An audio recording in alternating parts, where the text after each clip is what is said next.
Hi guys! Ngayon, gagawa tayo ng bagoong fried rice. Ito yung mga ingredients. Kanin lamig, onion leeks, garlic, mango, tomato, pork, and the bagoong, shrimp paste. Ngayon, palalambutin muna natin yung pork sa tubig. Ito guys, ilagyan ko na siya ng tubig, yung pork, para lumambot. Lagyan lang natin siya ng salt and pepper para may lasa. Konti lang.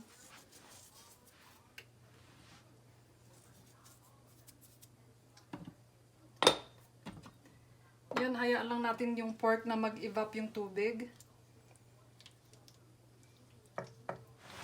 Hello guys, ito 2 to 3 minutes pa bago mawala yung tubig. Saka natin lagyan siya ng olive oil. Ayan, tuyo na siya. Pwede na natin siya lagyan ng mantika, olive oil.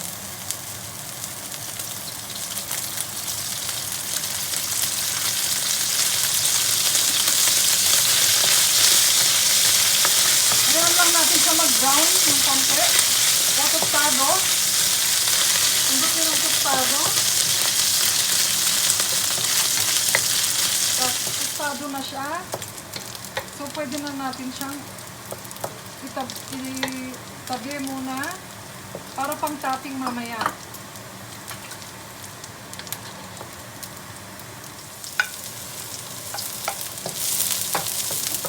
I-brown din lang natin siya.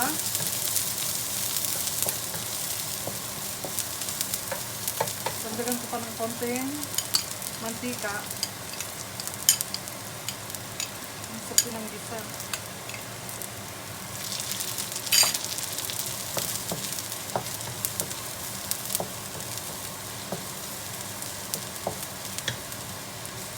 So guys, lagay ko na yung 2 tablespoon ng alamang, shrimp paste.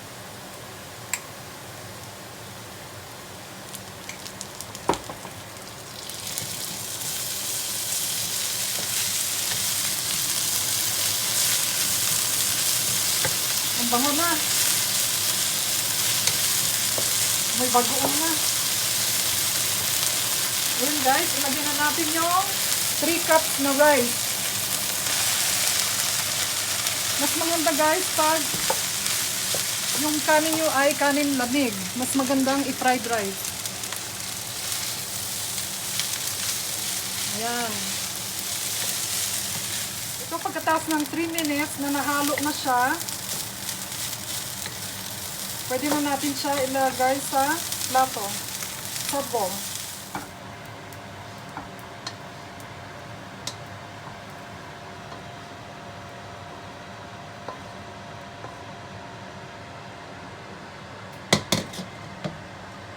Rice.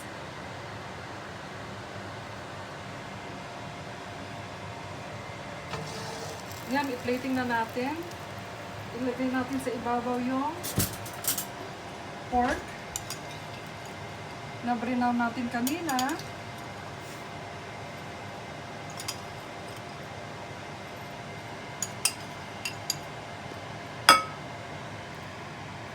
Lagyan natin ng kamatis sa side. Ayan.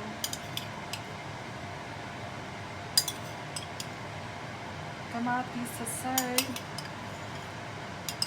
Sarap to pang baon.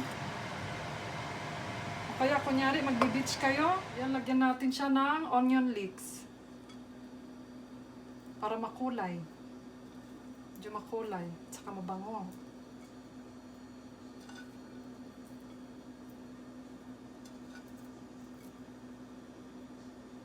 Pwede natin siya ikain sa nagprito ako ng daing na bangus. Okay guys, ito ready na. Nakatikman na natin. Nagprito ako ng bangus.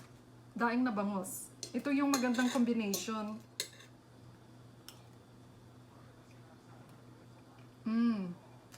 Sarap. Sarap. Tama lang yung timpla. Tama lang yung alat. 2 tablespoon ng alamang at saka 3 cups ng rice. Sarap.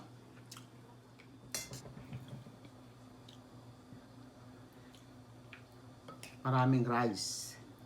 Ayan. Fish. Magkakamay ako. Kamay-kamay. Kinamok. Kinamay.